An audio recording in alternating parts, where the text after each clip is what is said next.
you can do is just tell the truth and trust in the American people that over time they're going to know what the truth is. Yes, it is time for the truth. Right here, right now. This is the Conservative Syndicate. Real conservative talk from real conservatives. With your host, John Matthews. It's a latter-day prophet, baying against the hypocrisies of our time. And Joe Hakos. You want answers. I want the truth. You can't handle the truth. The Conservative Syndicate is comprised of some of the most informed pundits and activists available today. Together, we seek to tear down the imaginary wall of separation between church and state through education, information, and engagement on the religion of politics and the politics of religion. And now, your host on the globally syndicated Conservative Syndicate, John Matthews and Joe Hakos. And greetings. How you doing out there all across America and around the world? It is that time. It's time for the Conservative Syndicate, real conservative talk from real conservatives. I'm your host, John Matthews, along with Joe Hakos, and we are here to do what we do best here at the Conservative Syndicate, and that is to educate, inform, and engage you, our listening audience. And boy, this is going to be a special day, special Friday for you. And in fact, I'm thinking that perhaps in the future, we may just turn every Friday into this day, and we're going to call it the best of the worst. And maybe that's what we'll do on Fridays. We'll just take the best of the worst during the week and share it with you and just remind you of what's going on in terms of the narrative that has, in some cases, encaptured the public, in some cases, enraptured the public, and in some cases, just duped us all. So, yeah. Not all of us. Yeah. Well, we have to admit, in the past, I've been sucked into one or more of the little dupes out there in the Republican Party, especially. Never Democrat Party, but the Republicans have done a number on me over the years, such that I copped a new saying during the week, and that is a healthy attitude about politics must always entail cynicism. And that's really what I'm thinking of right now is, we get attacked on this show a lot. I think the biggest attack I get, especially from liberals and Christians for that matter, about our show and what we do and the content and everything else, is that I just seem to be so pessimistic and so cynical. And I'm thinking, well, I'm not really pessimistic about America, and I'm not cynical about America. I am very pessimistic and cynical about some Americans that are running around. And that is because politics really, think about that. Politics really should dictate a natural, inherent cynicism when you have people out there telling you that they're going to turn everything around and they're going to make everything great again, whether it's Donald Trump or Hillary Clinton or anybody else. The idea that these people are going to, give me 4 years in office and I'll fix 240 years of stuff that's been screwed up. Now, it isn't going to happen. It isn't going to happen. And I'd love to be the eternal optimist, but I think eternal optimism is a sign of mental illness. Well, it's because of experience and the fact that you kind of remember. And so as you remember, you go, wow, fool me once, okay, but you're not going to fool me all these other times. And so you've seen over and over again the way people are. So yes, it is good to be cynical. That way you're not overly disappointed. Felt man. Well, I kind of look at it like this. I look through what I call the realism prism. Okay, the idea that ideals are great.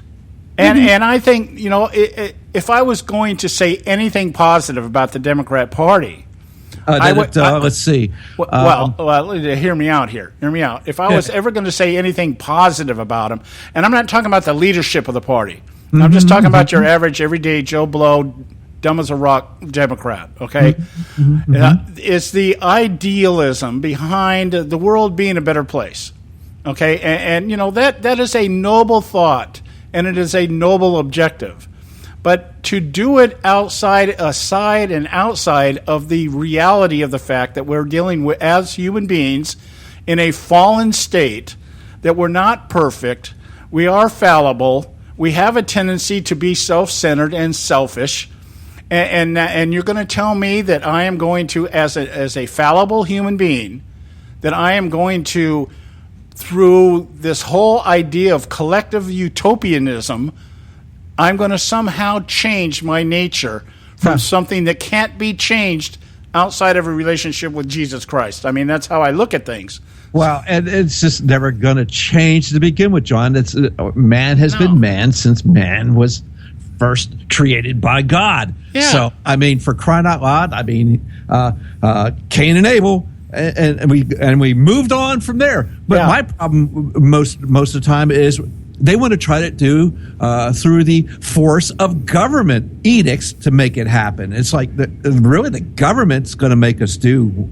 Yeah, because when you each other, when you think about it, isn't that what Democrats are trying to do? Democrats are trying to legislate hate, or let's put it this way: they're trying to legislate love. Okay, everything is love. You know, two of the things I saw during this DNC convention that just literally gagged me with a spoon kind of stuff. Oh, gee. Was the Paul Simon rendition of "Bridge Over Troubled Water"? Yes, the ode to Ted Kennedy. Yeah, and then they had the Petulia Clark, I think it was. What the world needs now is love, sweet love. And they had all these celebrities, and they all got to sing like 3 or 4 words, pass the microphone to the next, heal the world kind of stuff. And it was all, what the world needs now is love, sweet love. And you see everybody out there in the kumbaya trance with their chain, America, Hillary, I'm with her signs, and they're waving it back and forth. And I'm going, this is the time you just wish God would just say, hey, give me a lightning bolt here. Let's bring some reality into this room, okay? So the mad prophet was hoping for the great meteor to come out of the sky and just wipe out the Wells Fargo Center. Well, yeah. In fact, you could probably take most of Philadelphia with it, and it wouldn't bother me either. Okay. Oh, gee, John. Maybe some of that atomic ice would float over New York way. I just like. Now be careful now, because our friend Audrey's over that way. Oh yeah, well, she would be exempt. She's one of the elite. She is in our circle. Okay. Okay. Just I want to be inclusive, and that's the thing is they want to say they want togetherness, but they do nothing but divide. Yeah, and at the same time, and the irony of it is, while they're doing it, they're talking about how we have to be unified. And by the way, how the Republicans are dividing everybody. The Republicans are not dividing anybody, because the Republicans are doing diddly squat nothing about anything. Yeah, they're allowing them to get away with whatever it is they're getting away with. I mean, that's what that's what. Hey, you know what? That's what brought about Donald Trump. Yeah. You want to call, they're out there. Oh, Donald Trump is the face of the Republican Party. No, he isn't. The face of the Republican Party is stuck up their anus. That's where it's at. So, what you're seeing is the grassroots of the Republican Party. The people are just tired of being duped. The people, I'll have you know that quite a few former Democrats are with him. Oh, yeah. And by the way, I thought one of the things was, I thought really kind of, I don't know, surreal in some regards, but then when you consider the source, they had a number of Republicans come up and endorse Hillary Clinton. I think. I saw that. Were they truly Republicans? Is what I was thinking. That's just the whole thing. That's just the whole thing. We'll preach love while we're hating everybody that doesn't agree with us. Yeah. And by the way, let's bring in these Republicans that probably haven't thought a Republican thought in 30 years. And just because they keep the R after the name, because for some reason it keeps them in office. Yeah, there you go. It keeps them getting reelected. Yeah. So anyway, so we're gonna have some fun today. We got Bob Cardosa going to join us at the bottom of the hour. We'll get his take on Hillary's speech last night. We'll probably spend most of our show talking about Hillary's speech because, after all, she is the grand illusion, okay? History, baby, history. Yeah, but I've got a couple of comments here, just a couple of things that I was thinking of last night, and also something I want to share with you. And I caught a short segment of Bill O'Reilly last night. I don't normally watch him, but he just happened to be on when I changed over to see what was going on. And there was an exchange that took place, and I cannot for the life of me remember the name of the guy he was talking to. Goldberg or somebody like that. But not a friend of Bill O'Reilly, but he was on the show. And he made a statement, and I want to share this with you. It's about the emails that the DNC is now trying, or the Hillary campaign is trying to blame Donald Trump for if the Russians have hacked. Okay? So stay with us right here at the Conservative Syndicate. Don't go away. We've got a lot for you today.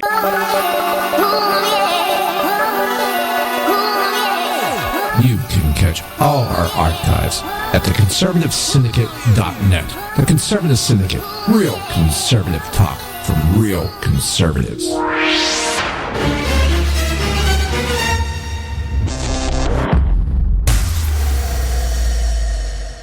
When our water heater broke down last month, it was a nightmare. It took 5 hours for the plumber to show up, and he charged us a couple of $100 just to come out. Then it cost another $1,800 to put in the new water heater. By the time it was all said and done, I felt like I'd been taken. But what else could I do? The smartest thing you can do is get a home warranty from American Residential Warranty. Their home warranties pay to repair or replace all your major appliances when they break, and they will break, and at the worst possible time. Call American Residential Warranty right now for free information on home warranties starting at just pennies a day. Don't wait for your refrigerator to stop running or your ceiling fans to stop turning. Call American Residential Warranty right now. Ask how you can save up to 50% on washer and dryer coverage. Just call 1-800-790-5960. That's 1-800-790-5960. Again, 1-800-790-5960. Call now.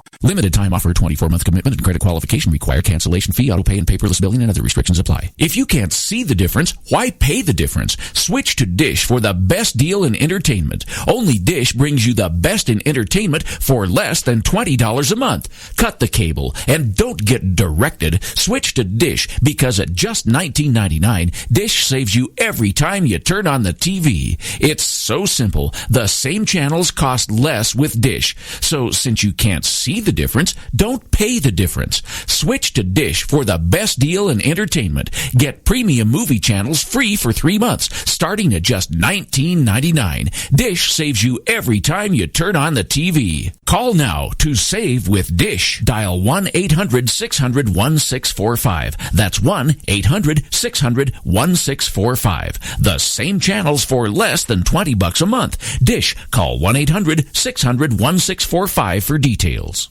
Hey folks, if you're like me, you don't place a whole lot of trust in today's media for the real truth and facts regarding the volatile world of finance and politics. When I want the real scoop on money, I go to the most trusted source I know, my good friend and colleague, Bob Cardosa. Bob is a noted expert with a PhD in international finance who airs his nationally known, globally syndicated show, Robert Cardosa Live Daily, Monday through Friday, 3 to 5 p.m. Pacific Time. With Bob, you get the right information at the right time from someone who knows his business and can help you make the right decisions concerning yours. Again, Bob airs daily, Monday through Friday, 3 to 5 p.m. Pacific Time. Visit his website at robertcardosalive.com for information regarding stations and topics. That's robertcardosalive.com.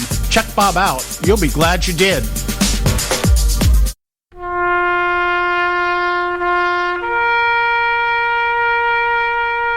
Read something recently worth thinking about. It's the soldier, not the campus organizer, who's given us freedom to demonstrate. It's the soldier, not the reporter, who's given us freedom of the press.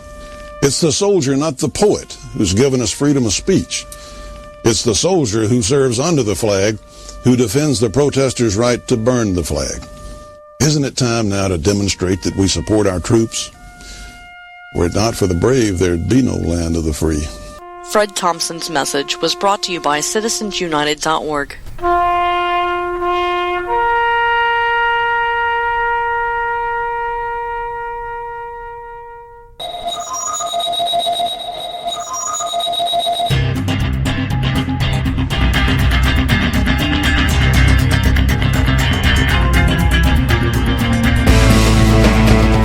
Hey, we're back, and you are listening to the Conservative Syndicate, Real Conservative Talk from Real Conservatives. I'm your host, John Matthews, along with Joe Hakos.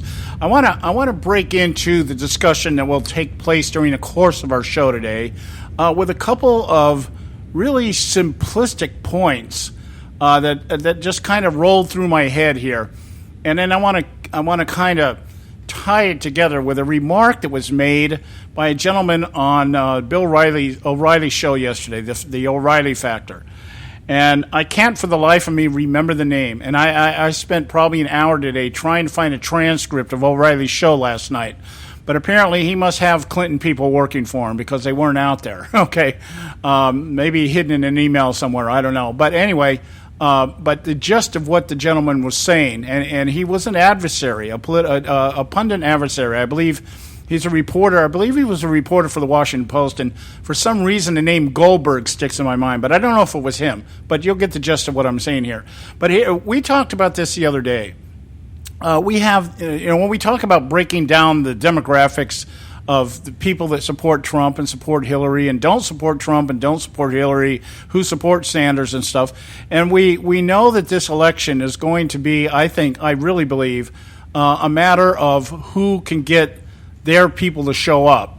And I mean, now that sounds very fundamental and very, it's very fundamental, very shallow, but it is the essence of everything. It's going to be, and the Democrats have done a very good job of discouraging people to show up. Therefore, their people who are too lazy to show up still happen to, get them elected. Just the numbers. It's just attrition in some cases. A quick example of what I'm talking about out here in California, because we have an open primary, and the two top Senate candidates, so the two people running in November for the Senate seat that's being vacated by Barbara Boxer, is Kamala Harris, who is currently the Attorney General out here in California, and Loretta Sanchez. Okay, and they got the top votes. No Republicans made the cut. That's because we have turned into an open primary out here, which really has handicapped us. But anyway, that aside, the polls that are showing out here in California is that if we're lucky, and understanding in 2012, I just want to make this one point here, and you'll really get the gist of what I'm saying here. In 2012, the 2012 election, 16% of Californians voted. 16%. 16 of those eligible. 16% of those eligible to vote voted in California. Does that include the illegals? Huh? Does that include the illegal aliens who voted? Well, we never know. Yeah, but the point being is the tally that I saw was based on registered voters. That's what they told us. Okay, 16%. That means 16 for every 100 Californians went to the polls, which means the other 84 stayed home. Yeah, 84% stayed home. Okay, and so people were wondering, well, how did Jerry Brown get elected? Well, because couldn't be bothered to vote. Yeah, the people that voted were the people that benefit from Jerry Brown being in office. Public state workers out here, the unions out here, very strong. Teachers unions, very strong out here. These are the people who show up. And we see it in local elections out here, where you have a school superintendent running in a city with a population of 300,000 and 25,000 show up in the polls. Okay, and out of those 25,000, 16,000 of them are union people. Okay, so that's how they win. It's just a lack of participation. But I'm taking this to the same level here, but now back to the national campaign, where we wonder how many people are going to show up. Are the record numbers that voted for Trump going to show up? Or are all the Bernie Sanders people going to actually cave in and vote for Hillary? All those disenfranchised college students? Yeah. That kind of thing. And so the big argument has been how people where the no Trumpsters going to go, and where are the no Hillary people going to go? And one of the things that was floated across, I was reading an article here, and they were talking to people. We know that during the DNC convention, it was yesterday, I believe, maybe the day before, a lot of Sanders supporters just vacated the building. They just said, screw it. Yeah, they walked out. Yeah. Okay, and the Democrats were out giving away tickets all around Philadelphia to try to fill the seats. They actually had seat fillers. Yeah, so the media did not cover that, though. Yeah, but I saw a couple of shots that people had taken at the convention. Obviously, people that have never, not used to the idea that, hey, you got to worry about what it looks like. And I saw some groups that were off to the side, on the upper level, off to the side. And I'm telling you, there were decks of that convention center that were vacant. Mm-hmm. So, it's how they set the cameras and make it look like, okay, nothing below this deck and everything, and let's squeeze everybody together, and it makes it look like it's much bigger than it is. But the point being is that one of the delegates, one of the Sanders delegates, one of the people that were selected by Bernie Sanders to be a delegate, was being interviewed, and she said that she was not she was upset. I'm sorry, she's not a Sanders delegate. She was a Clinton delegate. Oh. She was upset that the Democrat Party had given as much attention to Bernie Sanders as they had, and therefore she was not going to vote for Hillary anymore. Okay, now this is a delegate. Yeah. Okay, that sounds like one of those leaked voice messages that was on the DNC phones that, hey, quit giving Bernie Sanders all this airtime. I remember hearing that. Yeah. And it was like, oh, gee, really? I've given money to you people. Right. Stop it. So now that answers. That poses another question. See, we just assume that everybody that supports Hillary Clinton actually is going to vote for her. But one of the big deals that a lot of people are upset with Obama is that he didn't go far left enough. Yes, that's the same thing with Hillary. That's why she campaigned that way, and we got proof of that later in the show. Yeah. Well, we're going to talk about that. So here it is. We got no Trump people. The people are going to say, I'm not going to vote for Trump no matter what. Some of them are saying they're going to vote for Hillary. Some of them may not vote at all. Okay? The people that are saying, there's no way I'm voting for Hillary. And does that mean that they're going to vote for Trump, or does that mean they'll vote for somebody else? I think some of the stats or some of the numbers I'm seeing out there, again, we don't know because the numbers are skewed and made up anyways. But the point being is that a lot of these people they're saying are going to vote for Trump just in protest of the fact that Hillary Clinton's a crook. Oh, they're not going to go with Gary Johnson and do the independent thing? Well, that's what they're saying. The numbers I was seeing was that they had 10% of these people, these disgruntled people, are saying that they're going to go with Gary Johnson, and then other ones are saying other candidates or write-ins. Okay, so I'm just saying I don't know how those numbers are going to pan out. I just thought it was interesting that something I had not considered with people that were so upset or so incensed that the Democrat platform took on some of the planks by Bernie Sanders, that they were now saying, no, this is not my Democrat Party. This is not what I'm going to vote for. What do you got to say, Joe? I find that rather amusing, as what was the theme of the Democratic convention was they're all unified, they're all together. We've squelched the Bernie Sanders people. We've included them. We've placated them. We've placated Bernie. Bernie came out and he begged his supporters not to cause any ruckuses, and so it was just one big happy family, love and peace, and to hear these people go, oh, well, maybe it's not so much love and peace and unification in that party. Yeah. Maybe they're not so unified. And meanwhile, they were just a week prior, they were going, look at those Republicans. They're all, that Ted Cruz guy, look at, they're all at each other's throats, blah, blah, blah, blah, blah. And, once the Ted Cruz people at the Republican Party they had their say, they lost, except for a few of them. They were pretty much, all right, everybody, we're all here to do the same thing here. Yeah. So they walk out like the Bernie Sanders people had. I just think all these things considered, and not really knowing how this is going to play out, I have no clue who's going to win this election. I have no clue.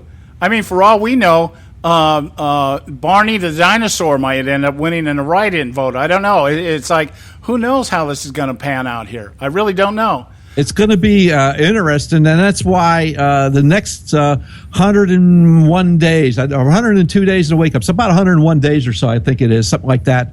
So it's going to be very interesting, and there should be more than one debate, don't you think? I know the first debate's going to be, let's just call this August right now, so it's going to be next month in September, and it's going to be in Long Island, New York. Some university out there, I can't remember what it was. I was going to be at Wright State University in Dayton, Ohio, but the people there said that they could not afford the security to hold that debate, so they said, we can't do this here at Dayton. So it's going to go to a university there in Long Island. I don't recall what it is, but it is towards the end of September, though.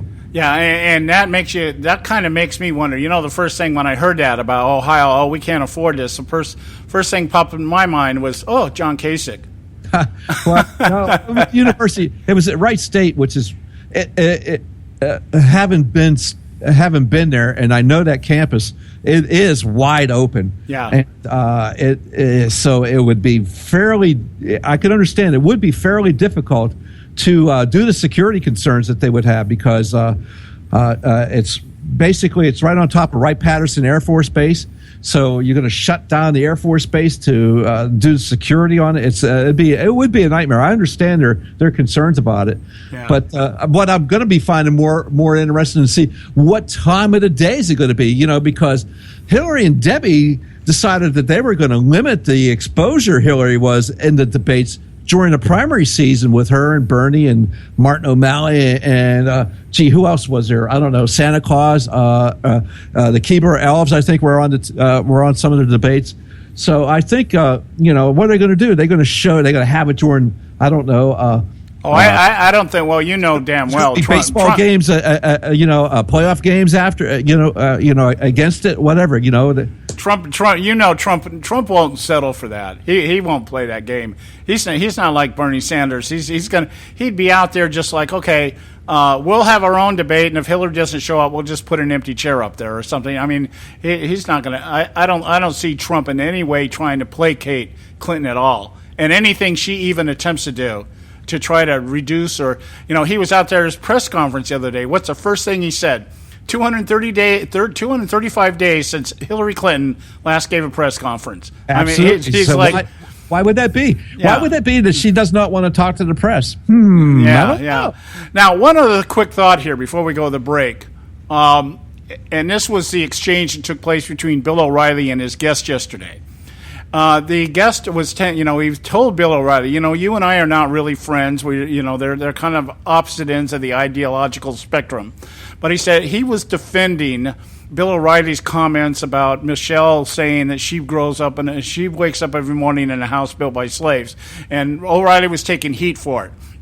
Anyway, in the context of that argument, the guy presents this question to Bill O'Reilly.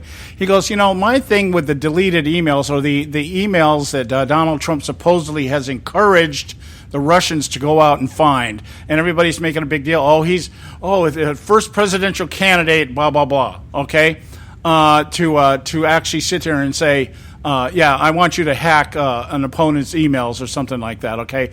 You have the name of the guy? Yeah, I think you're talking about Bernie Goldberg. There it is. I knew it was Goldberg. I just couldn't remember his first name. Okay, so this was the question he posed. Hillary Clinton is always telling us that those were personal emails that dealt with yoga, funeral for her mom, her daughter's wedding, and this, that, and the other. Yeah. And yet now they're calling it a national security issue. And he said, well, if all those emails were just personal emails, how does this equate into a national security issue? And O'Reilly, it stunned O'Reilly. He was like, and me, I said to go, I hadn't thought about it like that. If she's so innocent and those emails didn't have anything in them, then why is she worried about whether the Russians hacked it or not? Yeah, I can just read what he's saying here. He was talking about it. It said, this is from O'Reilly's site, and it's talking about Bernie Gobo. The DNC was playing favorites with liberal news organization and was hostile to conservative news organization. I'm not shocked by that. It makes sense. Goldberg added that the story took a bizarre turn this week thanks to Donald Trump. The initial story was about how the DNC tried to sandbag Bernie Sanders. But that went down the memory hole when Donald Trump asked asked Russia to find 30,000 emails that are missing. Trump was called a traitor by some of the people on the left. I'm confused because if Hillary Clinton was telling the truth about those emails being personal, how is Donald Trump jeopardizing national security? Exactly. Now think about that while we go to commercial break here. When we come back, we'll have Bob Cardoso from Robert Cardoso Live with us, and we're going to pick this up where we left off at. Stay with us right here at the Conservative Syndicate. Red State Talk Radio, WRS Cleveland. Hey, I'll make you a deal. Give me 60 seconds and I'll give you directions to the Fountain of Youth. Okay, I'm joking. Well, kind of joking. No fountains, but youth, I got Nature's Youth and their premier anti-aging product, Nature's Youth RSF. With your sensible diet and exercise plan, Nature's Youth RSF can help you look and feel better. RSF is an all-natural amino acid supplement that supports your body to naturally increase HGH levels without any synthetic hormones. And elevated HGH levels can contribute to increased energy, improved libido, reduced body fat, and improved exercise capacity. Let's be honest, who doesn't want to look and feel younger? Visit the newly designed website at naturesyouth.com or call 800-333-6923. That's 800-333-6923 and like them on Facebook and you'll be included in contests and exclusive offers. What a deal. Oh, speaking of deals, my time's about up. 800-333-6923 or naturesyouth.com. Who needs a fountain anyway? Call today. Extend your life with Extendovite. When I had a heart attack at 42, I was not sure what the future held. But a year later, the doctors could find nothing wrong with me and took me off all my medication. What did I do? I took a herbal mixture of garlic, cayenne, and a few other herbs mixed in liquid form. I now call this Extendovite. I would have never believed that a few simple herbs could actually change my life like they did. Now it's your turn to see what the powers of garlic and cayenne can do for you. For only $69.95 plus shipping and handling for a 2-month supply of either capsules or liquid, you too can begin on your path to better health. For more information, call 1-877-928-8822. That's 1-877-928-8822. Or visit our website at heartdrop.com. Extend your life with Extendovite. I've owned my company for 14 years now, and I can tell you that payroll is a 4-letter word. I hate doing it. It eats up hours I don't have, and it costs me money I could be saving. But my accountant's too expensive, and I'm not sure who to call, but I know I need help. We're Paychex, and we take all the hassles out of small business payroll. We save you time and money. It's easy. Call, fax, or give us your payroll information securely online, and we take care of the rest. We calculate the correct taxes, manage payments and direct deposits. We even send out your checks. Payroll doesn't need to be a 4-letter word anymore. We're so sure that we can save you time and money that we'll give you a month's payroll free. Just for calling 877-663-3830. Get 1 month's payroll for free. Call Paychex right now. 877-663-3830. That's 877-663-3830. Hey, I don't back anybody unless I believe in them. And I do believe in the value of investing in gold and silver. And the company I trust to buy my gold and silver from is Swiss America. I've been working with them for nearly a decade. I trust them, and you can too. Swiss America will help you sort through and find the best options available when you're considering investing in gold and silver coins. Listen, for over 30 years, Swiss America has been offering Americans what they want in their investments: safety, liquidity, quality, reliability, and a potential profit. Gold and silver have a place in every investor's portfolio. So, why not let Swiss America help you diversify your investment portfolio now? Call now for free information. 800-978-3907, 800-978-3907, 800-978-3907, 800-978-3907. Hey, Bugsy, you hear the news about Vinny? Yeah, it's a real shame he owed money to the IRS and they finally caught up with him. Just like Al Capone. If the IRS can get to Capone, imagine what they can do to little old Vinny, huh? Poor cat, he was on top of the world, then bada boom, bada bing. What Vinny needs now is an offer he can't refuse. Hey, you got a tax problem? Does the IRS claim you owe them a bunch of dough? They can get you too. So call the tax relief line now and learn if you qualify to negotiate your $10,000 plus IRS tax debt for up to a 75% savings. Don't be like Al or Vinny and get busted. Make this free call now. Learn how you may be able to pay the IRS less. Call now. 866-657-8474. 866-657-8474. 866-657-8474. 866-657-8474.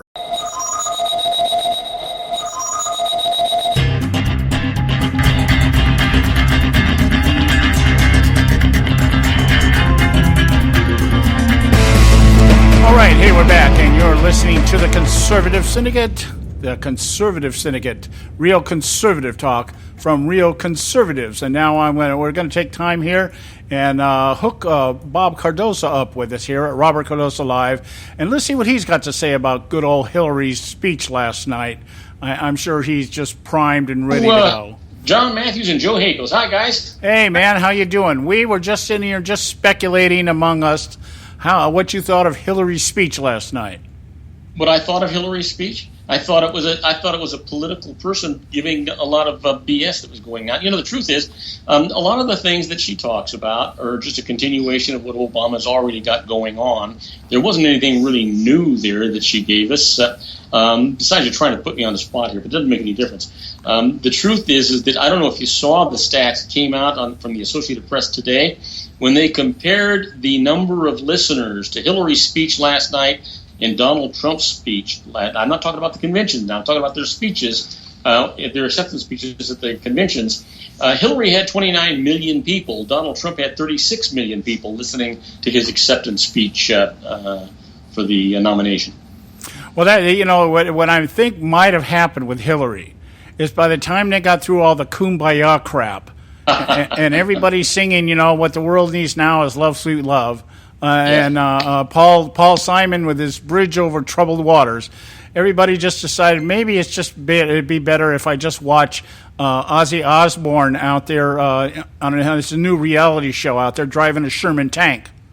Well, you know what? I got to tell you, 4 days, actually 8 days, I should say, of this is more than any human being should be required to take. They just ruined my regular television program. Oh, I get you here, and you're a better man than me, Gunga Din, because I could not bring myself to watch most of this. I watched, I did the channel surfing thing. I jumped in and out, and I read transcripts. I pulled up all the transcripts and read the ones that stuck out to us.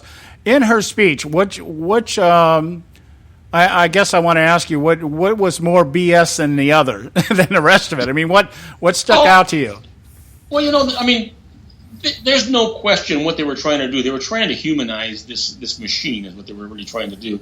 And it's no secret. I'm not crazy about either person running, but I am just torn here with all the BS that I'm getting, and they certainly got it last night. And not only did I get it last night, but I mean, man, she went on and on and on and on. I kept thinking I was going to fall asleep. It was like an hour or something? Over an hour or something, Joey. Anyway, it turns out that everything that she mentioned, John, because I was looking it up, everything she mentioned that she was going to do is already being done. Yeah. And whether it's being effective or not, that's something else. But she's not offering anything new.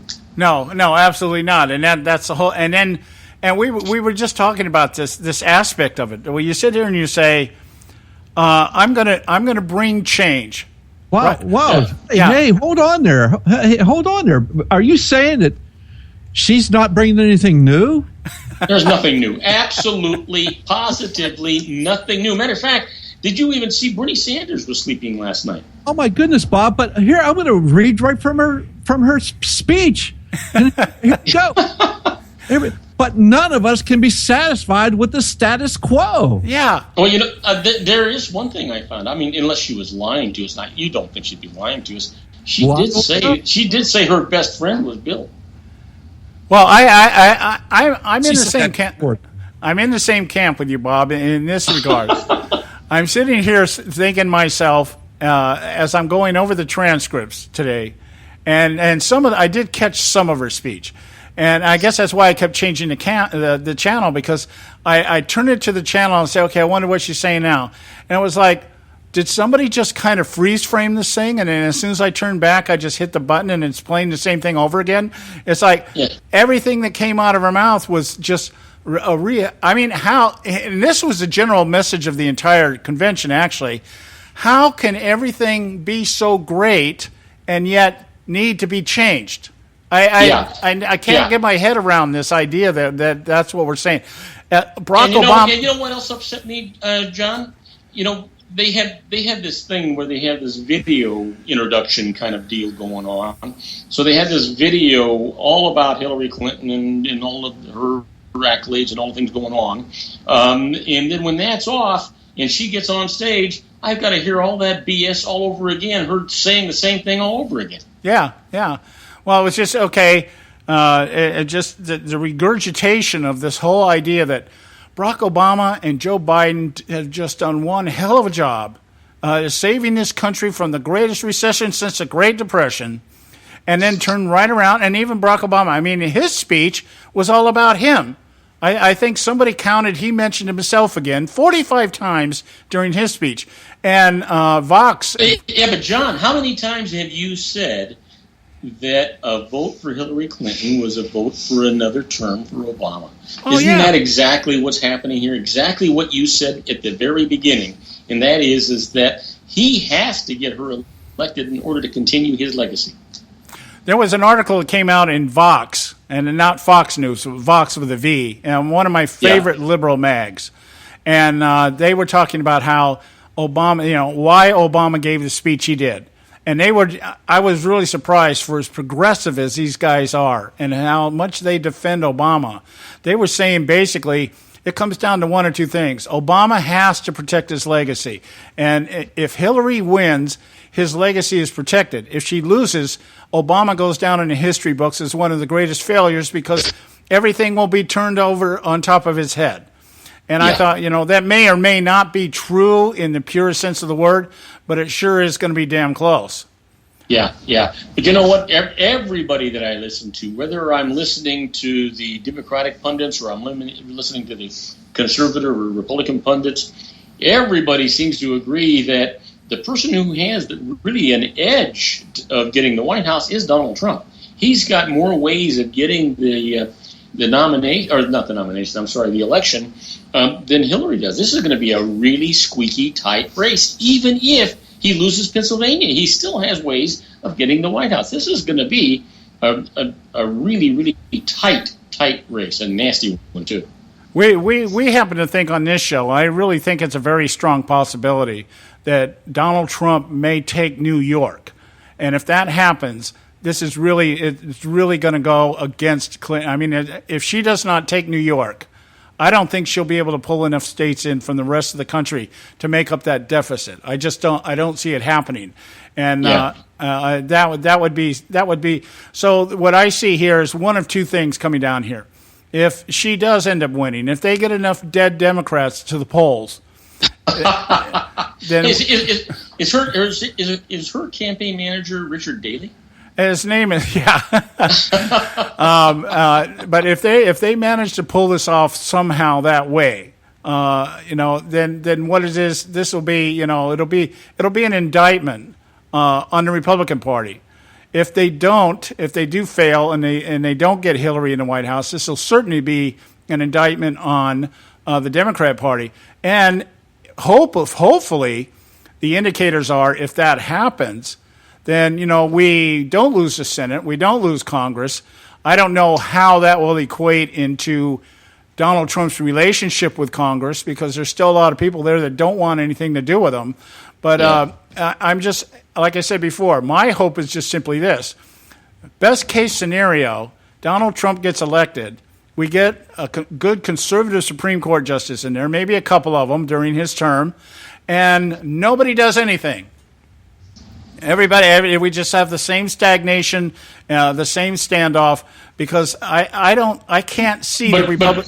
But John, don't you really believe? I mean, unless, and you're absolutely right, unless we have some kind of an awakening, an epiphany in Washington D.C., regardless of whether we get a Hillary Clinton or we get a Donald Trump, and we're going to still have the same obstructionist views going on, nobody's going to get it. We're not going to get anything done.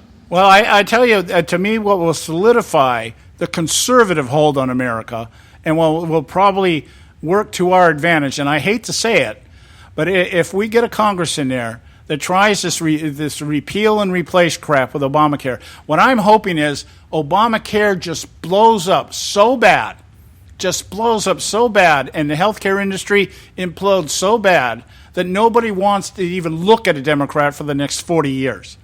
Here's something that's really interesting. I was talking to someone this morning, and because you're talking about Obamacare, and remember what the real name of Obamacare is, the Affordable Care Act, right? And the key word here is affordable.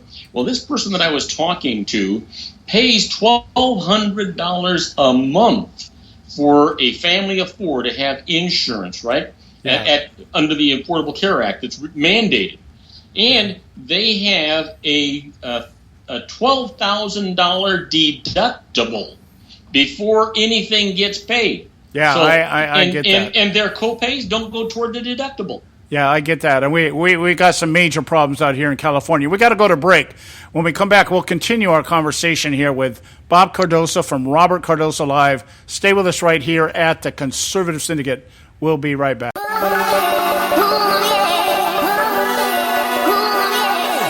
You can catch all our archives at theconservativesyndicate.net. The Conservative Syndicate. Real conservative talk from real conservatives.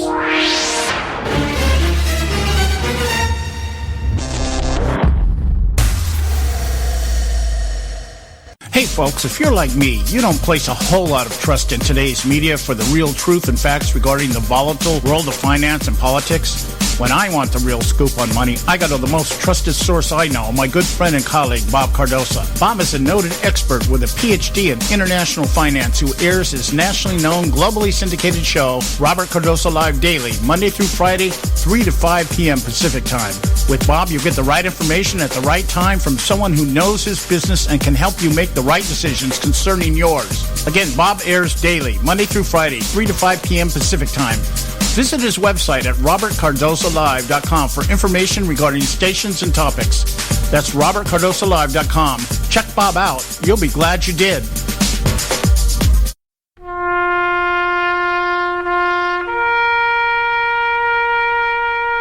Read something recently worth thinking about. It's the soldier, not the campus organizer, who's given us freedom to demonstrate. It's the soldier, not the reporter, who's given us freedom of the press. It's the soldier, not the poet, who's given us freedom of speech.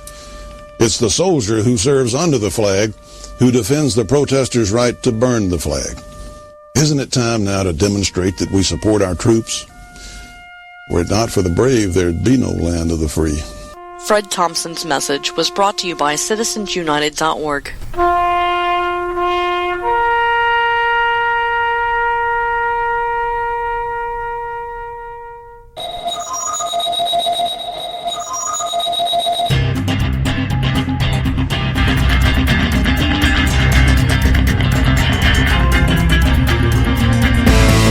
All right, here we're back.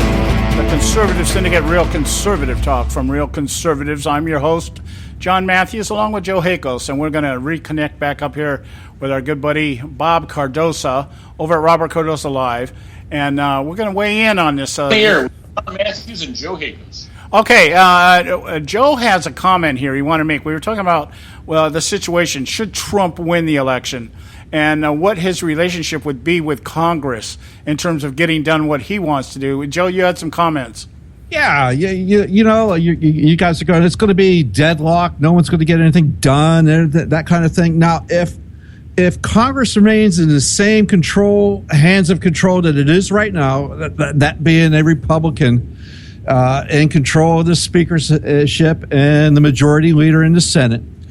Now, I understand that right now that they don't seem to get along with Donald Trump, but let's understand something. The president has he's got that bully pulpit, and when he wants to get something done, you're going to have people looking at you kind of funny when he's up there using his bully pulpit. And let's make sure you understand that Trump will use that pulpit, and these people are going to look at these people kind of funny when nothing's getting done and Trump wants to have something happen as president and it's not getting done. You're going to have those donors and those people on K Street going, what are you guys doing?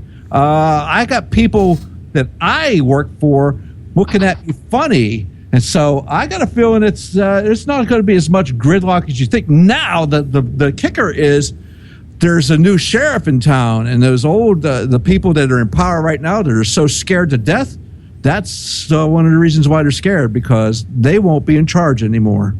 Well, Joe, here, think about this for a minute. The old factions, the guys that don't like Trump, didn't even go to the convention. When we're talking, talking about McCain, we're talking about Lindsey Graham, we're talking about all these guys that would not even go. They're in the twilight of their years already. They simply they don't give a damn, and they are not going to support Trump in any of the things that he's doing. And we might see a reversal from the tried and true conservative party, but you're still going to have the Tea Party people. I mean, you're going to see the Tea Party people want to defend Trump, and you're going to see the regular conservative party go against him. I think we're going to have some real problems here. Well, I think what's going to happen, one of the things that's going to happen is some of those people might not even get reelected, Bob.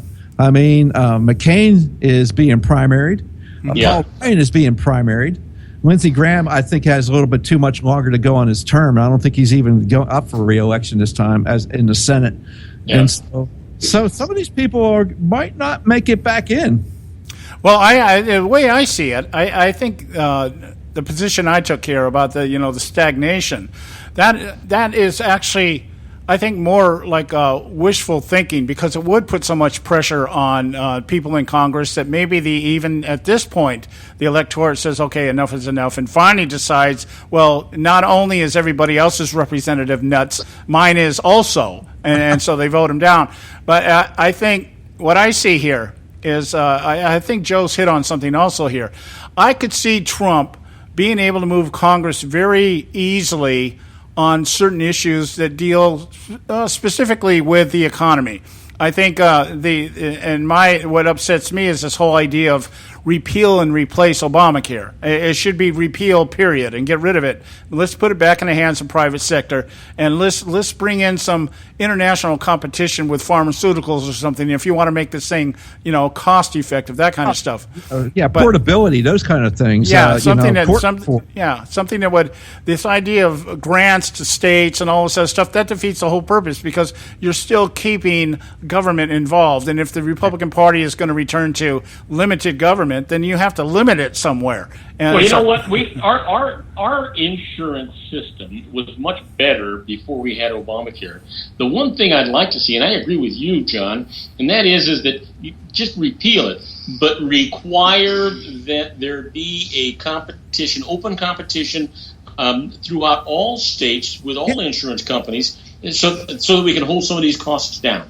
Yeah, portability. Yeah. Yes, absolutely. Absolutely. I didn't know what the name of it was, but you're absolutely right. And for me, I see the greatest cost factor being with the pharmaceuticals much more than actual services rendered. That seems to me to be the big stickler there, and I speak from personal experience, watching my wife's insulin go up from a $70 copay to $700. Yeah. That's ridiculous. That is just absolutely ridiculous. You know what that is? You remember the phrase windfall profits? These guys ought to be in prison. Yeah. Well, that's just the point. If you get government out of the way, then competition breeds lower prices and everything else. I mean, better quality all across the board. We all know that. But hey, Joe, isn't that what capitalism's all about? I think so. But you know what? It seems like the Democrats like that other C word. Communism. Yeah, communism. Yeah. But again, though, with Trump, when it comes to some of the... I happen to think there's certain issues that both parties look at as great issues for elections, and we never want to solve them because then we wouldn't have anything to talk about during elections. Yep. And that's the things like immigration reform, things along that line. Abortion, even abortion. You know, the Republican platform talks about the sanctity of life and everything. They talk about constitutional amendment, about marriage between a man and a woman. But these are not things that the Republican establishment, and unless what, like Joe's saying, some of these people are pushed out. I think, and I don't even think Trump's going to be that heavy-handed when it comes to social issues. I don't think he really cares one way or the other about same-sex marriage or abortions or anything else. It's political fodder. Sure it is. Sure it is. And these are. Yeah, I mean, I'm sorry, I didn't mean to interrupt you, but you're absolutely right. Trump is not stupid. I don't care what anybody says about him. He knows what he has to say to get those followers to support him. And that's exactly what he's doing. He's no different than even though he says he's not a politician, well, he is a politician. A businessman is nothing more than a commercial politician. And the truth is, he's going to say whatever he's got to say to get the job. Yeah, well, businessmen at his caliber are basically politicians with a lot of money. Yes. So, yeah. So you can get away with a lot of things and call it business, but that's not really. And I've never tried to pretend that Trump was not a politician. We've talked about it. He is establishment, and I think that's why the establishment fears him, because he is establishment. So that kind of thing, and just like, and especially with Hillary, the same thing. The same thing with Hillary. Here's somebody who can just get up there and change her views like we change our underwear, and expect everybody just to line up and go, oh yeah, okay, because as she says, nobody really knows who she is. Baloney. Come on. Anyway, Bob, we're out of time here. I wanted to give you a moment here to plug your show. All right. You know what?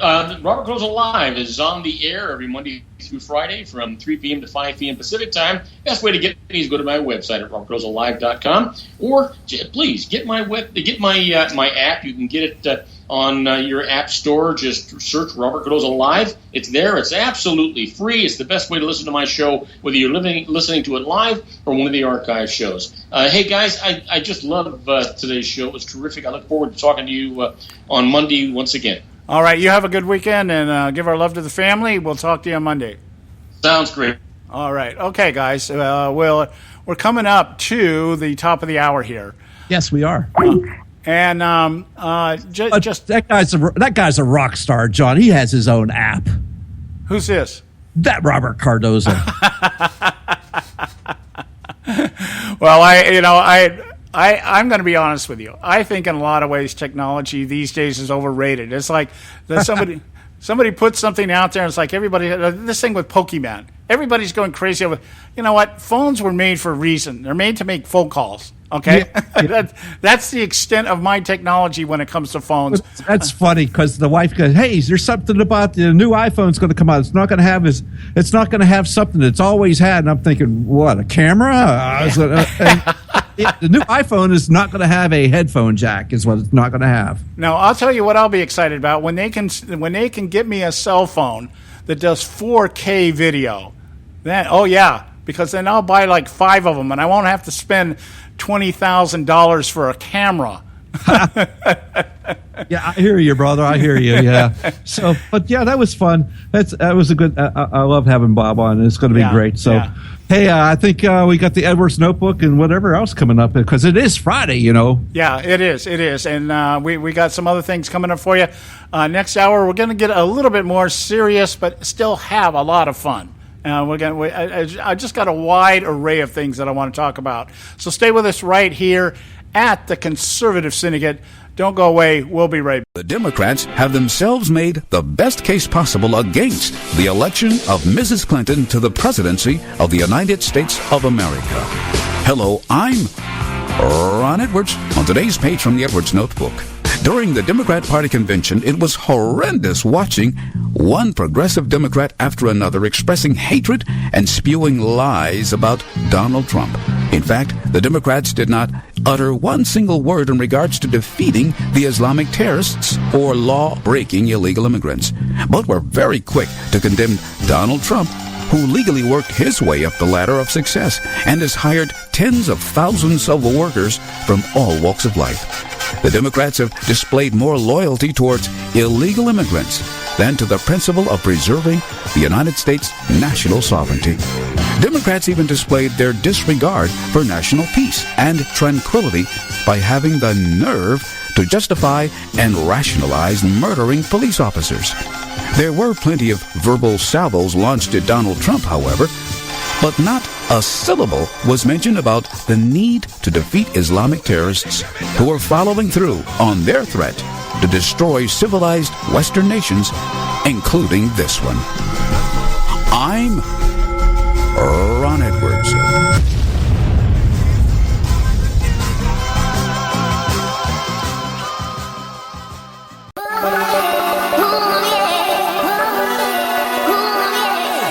You can catch all our archives at theconservativesyndicate.net. The Conservative Syndicate. Real conservative talk from real conservatives.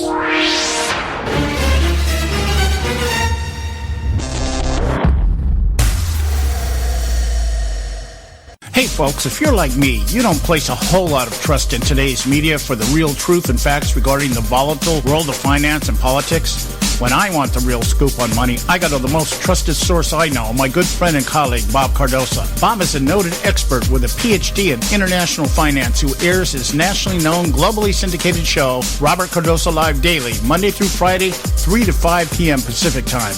With Bob, you get the right information at the right time from someone who knows his business and can help you make the right decisions concerning yours. Again, Bob airs daily, Monday through Friday, 3 to 5 p.m. Pacific Time. Visit his website at robertcardosalive.com for information regarding stations and topics. That's robertcardosalive.com. Check Bob out. You'll be glad you did.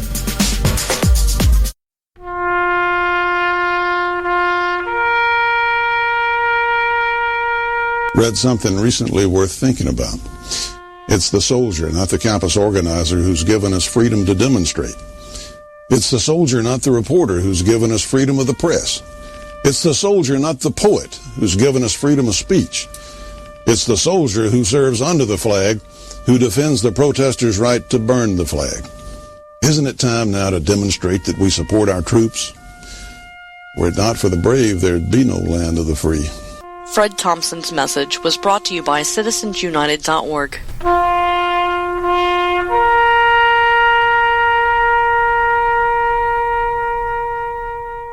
Limited time offer, 24-month commitment and credit qualification require. Cancellation fee, auto pay, and paperless billing and other restrictions apply. If you can't see the difference, why pay the difference? Switch to Dish for the best deal in entertainment. Only Dish brings you the best in entertainment for less than $20 a month. Cut the cable and don't get directed. Switch to Dish because at just $19.99, Dish saves you every time you turn on the TV. It's so simple. The same channels cost less with Dish. So since you can't see the difference, don't pay the difference. Switch to Dish for the best deal in entertainment. Get premium movie channels free for 3 months, starting at just $19.99. Dish saves you every time you turn on the TV. Call now to save with Dish. Dial 1-800-600-1645. That's 1-800-600-1645. The same channels for less than $20 a month. Dish. Call 1-800-600-1645 for details. Attention taxpayers. If you've received a notice from the IRS or state, do not ignore it. It's also a big mistake to try and handle your tax problem on your own. If you owe back taxes, it's a fact that the government has the power to take everything you own, including your home, business, wages, savings, and your freedom. But here's the good news. There's a special toll-free tax hotline set up especially for you. This tax hotline will tell you about new programs that are geared to help you dramatically settle, reduce, or eliminate what you owe. But you have to call now. Take down this number or put it in your cell phone. But call 866-761-0959. 1-866-761-0959. When you call, you get free information on how you can reduce or eliminate back taxes, including penalties and interest. You can also be helped if you have unfiled returns, a tax lien, wage garnishment, bank levy, or if you've been entered into a payment plan but can't make the payments. Don't make the big mistake in thinking you can ignore or handle your tax problem on your own. You can stop the collection process immediately. Call this special tax hotline today for free info at 1-866-761-0959. That's 1-866-761-0959. 1-866-761-0959.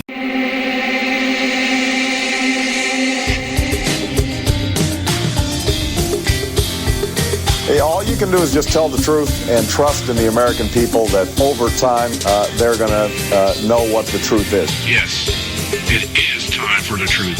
Right here, right now.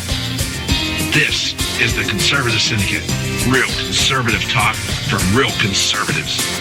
With your host, John Matthews. The latter-day prophet. Baying against the hypocrisies of our time. And Joe Akos. You want answers. I want the truth. You can't handle the truth. The Conservative Syndicate is comprised of some of the most informed pundits and activists available today. Together, we seek to tear down the imaginary wall, a separation between church and state through education, information, and engagement on the religion of politics and the politics of religion. And now, your hosts on the globally syndicated Conservative Syndicate, John Matthews and Joe Akos. All right, hey, we're back. Hour 2 right here at the Conservative Syndicate, coming to you live coast to coast and around the world, where it's prime time, sometime, all the time. And we're glad to have you with us this afternoon. And, hey, I want to just divert just a moment here with what we are going to talk about at this juncture. And it's in line with what we want to talk about in terms of some of the best of the worst. As I said to you at the beginning of the show, we're going to cover the best of the worst of the DNC convention. And I missed it. I guess Joe sent me a link to this earlier, either yesterday or today, and I missed it. But I just happened to be screwing around during the break here like I always do, and learned that the hack, everybody's making this big deal about the hack at the DNC, and now we come to find out that it also includes the Clinton campaign. So apparently, whoever it is, these hackers, whether they be Russian or whoever they are, they've managed to not only breach or compromise the DNC servers, but they were able to, the servers that everybody, that James Comey and the FBI and everybody said, well, we're not sure if they got hacked or not. Well, now we know. Okay, now we know. And I'm sure the Clinton campaign will tell us, well, it wasn't her personal server. Yeah, okay. Okay. They did that in March, John. They told him about that. The FBI told them about it in March. Yeah. Now, here's the thing. I want to play a clip here.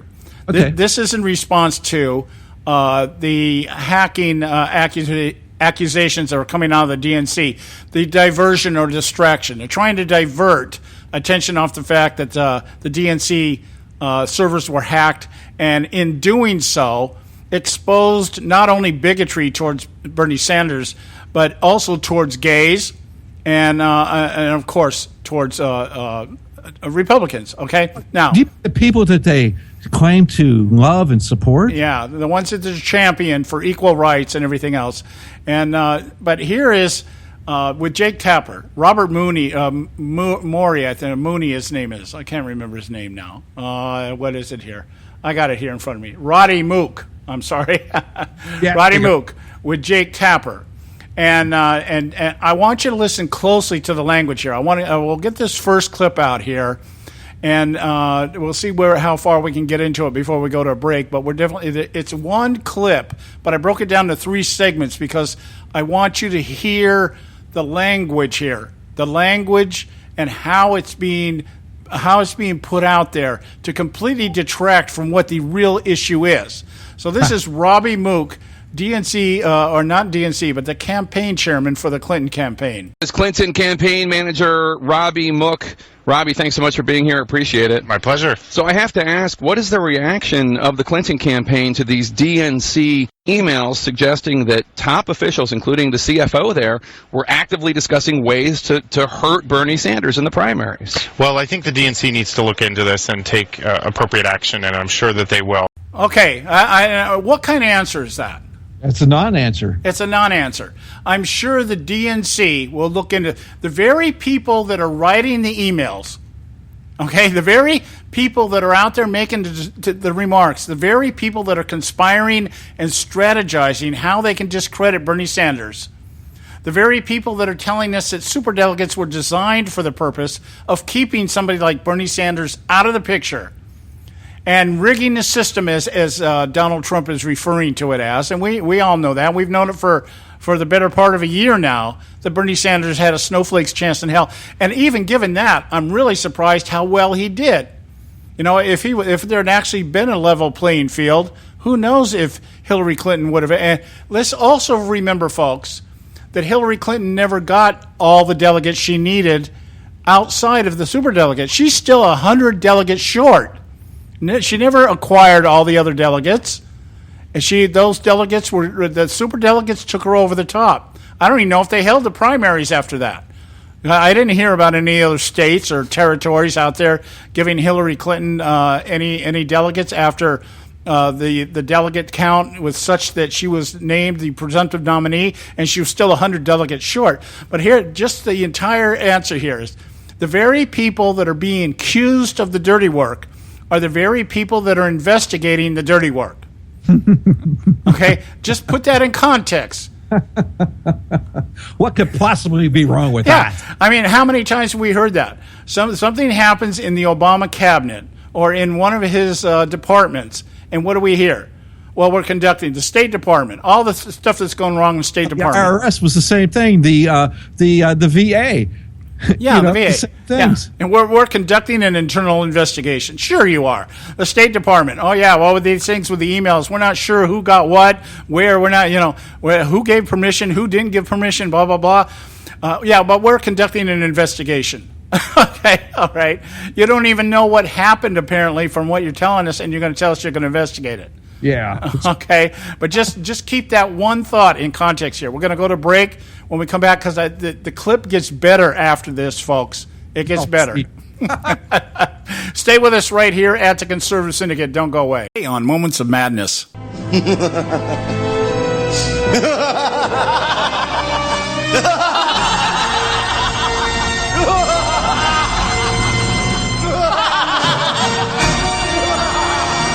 The leftist elite of Cleveland are breathing a collective sigh of relief. The impromptu safe spaces created at nearby Case Western Reserve University can now be redesignated for their proper purpose, that being the leftist think tanks and social engineering centers that a $64,000 a year tuition promises.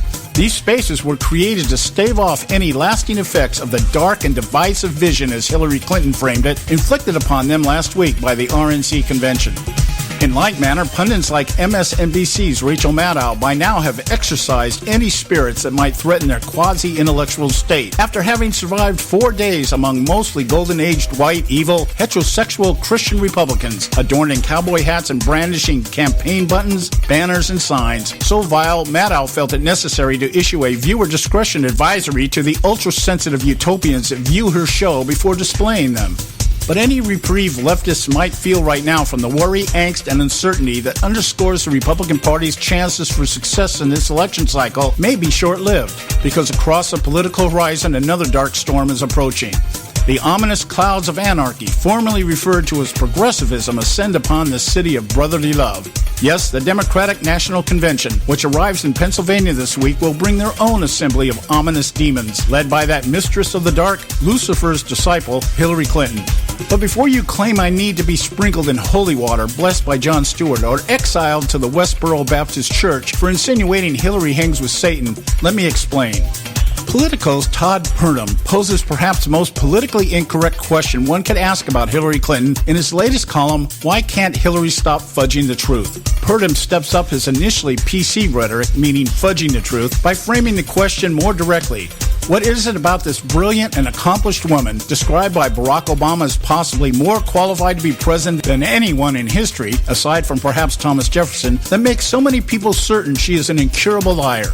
In other words, why does someone who many believe is qualified simply due to her presence over 40 years, absent any real accomplishments, have such a difficult time acknowledging reality and calling things as they are? This is a fair question, and one that needs to be answered. Here's the madness. The answer to Clinton's sociopathic nature is twofold. The simplest and unfortunately saddest answer is because lying works. Progressives tout the old adage, the end justifies the means. This is religious dogma to progressives. Progress, by their definition, is moving their agenda forward, regardless of any damage it inflicts upon American exceptionalism, heritage, moral fiber of our republic, and most important, our Constitution. Any collateral damage inflicted on our unalienable rights is outweighed by their belief once they accomplish their goal of creative destruction, everyone will be grateful for the sacrifice real equality mandates. Unfortunately, far too many buy into the means narrative due to their own moral bankruptcy. American exceptionalism possesses its own paradox in that our greatest strength is also our greatest weakness. When the concept of freedom perverts from opportunity and the responsibility it entails to entitlement void of any accountability, truth becomes a pendulum of relativity. The Clintons, as well as all true believing progressives, know this and have collectively modeled their entire political lives around perverting truth. The Clintons have made it an art form. Consider 7 in 10 Americans, even those supporting her, believe Hillary is dishonest, is politically and morally corrupt, and can't be trusted. Yet she remains her party's nominee. Clinton supporters rationalize her low approval by claiming Donald Trump is viewed in the same light, with polls indicating Trump can't be trusted either. But mistrust of Trump is based on a lack of political sophistication, abrasive language, perceived sexism, and bigotry, as well as his wealth, not a marked propensity to embellish falsehoods to shield corruption. Mistrust of Trump is also credited to his white privilege, which actually in and of itself is proof progressives have bought into the lie produced by the very circles that claim the moral high ground. Ignored is the fact Trump's wealth was obtained through capitalism, referred to as greed by the left, while Clinton's was obtained while posing as a public servant. The second part of this answer is darker because it involves self-deceit, something found in the character of every liberal to some degree or another.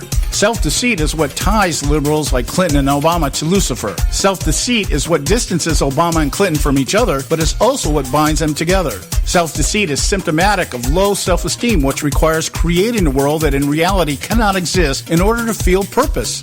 Low self-esteem is what drives the true believer to collectivism. Collectivism sedates the discomfort truth sometimes brings. These sociopathic attributes of collectivism will be on full display this week, as those who have profited from their lies will be paraded alongside those assigned the victim's role that feeds the perpetual discourse of dissatisfaction with God, country, and white America. Clinton will do her best to tout her tradition of lies and deceit as necessary for socio-economic equality. At the end of the week, we will have witnessed in all its delusional darkness the perfect storm. This is John Matthews for Moments of Madness.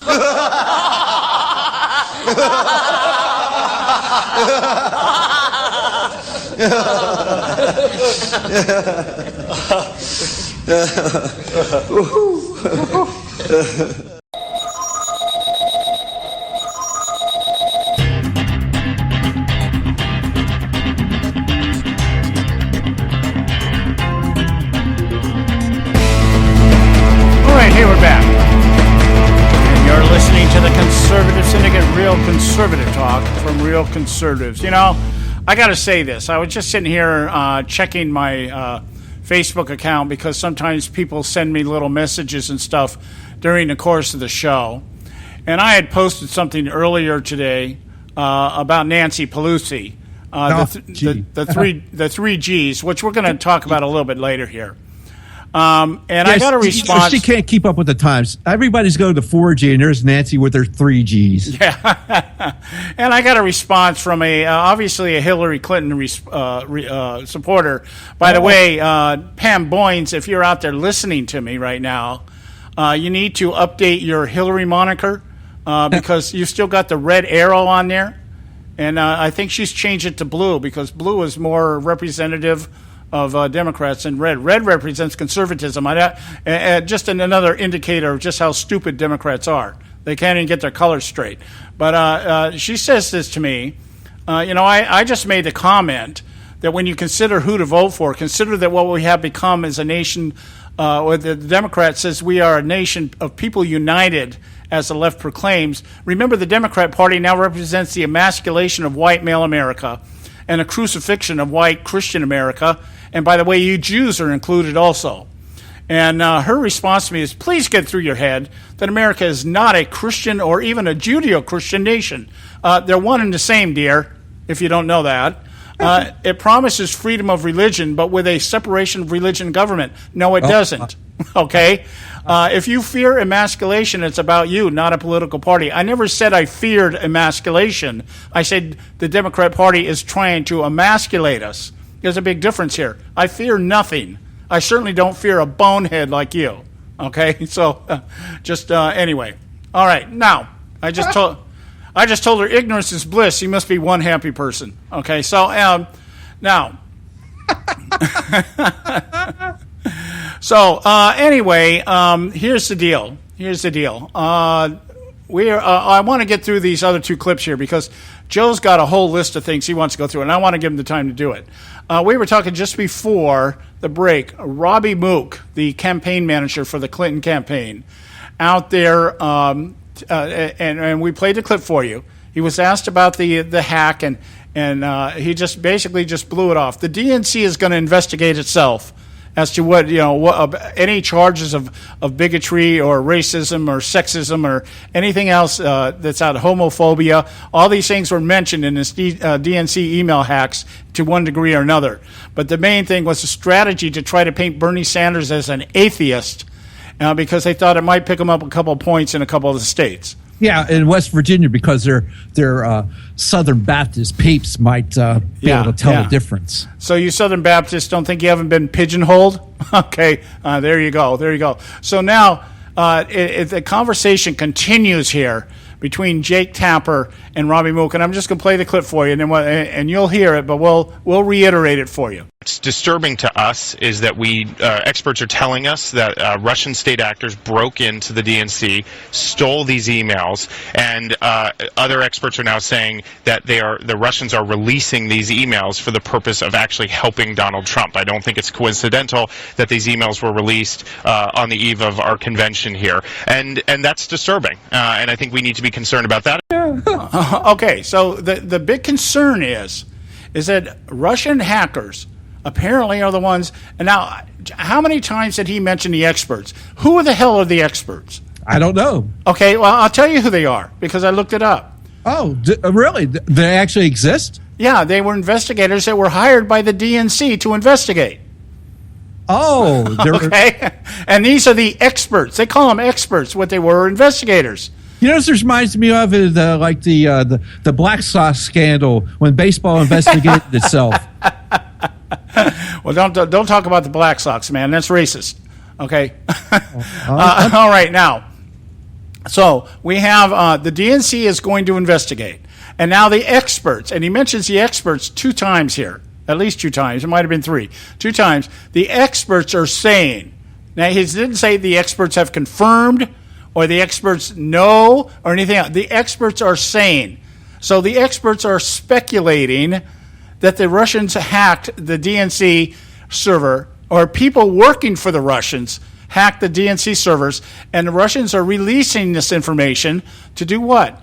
To help Donald Trump in his fight against Hillary Clinton. Now, here's the next clip, because it goes on, he takes it just a little bit farther, and this will really crack you up. What evidence is there that the Russians were behind this in terms of the hacking or in terms of the timing by WikiLeaks? Well, we need to let the experts speak on this. It's been reported on in the press that the hackers that got into the DNC are very likely to be working in coordination with Russia.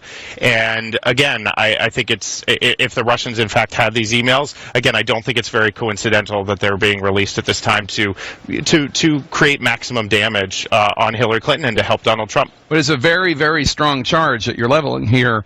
You're basically suggesting that Russians hacked into the DNC and now are releasing these files through WikiLeaks to help elect Donald Trump. Well, this isn't my assertion. There are a number of experts that are asserting this. I think we need to get to the bottom of these facts, but that is what experts are telling us. Experts have said that it is the Russians that in fact went in and took these emails, and then if they're the ones who took them, we have to infer that they are the ones then releasing them.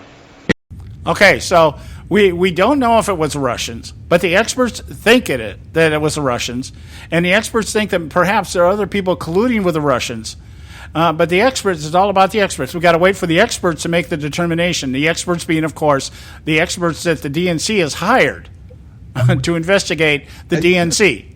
Come on, what could possibly be wrong? What could go wrong with this? Okay, and of course, it's all a master plan.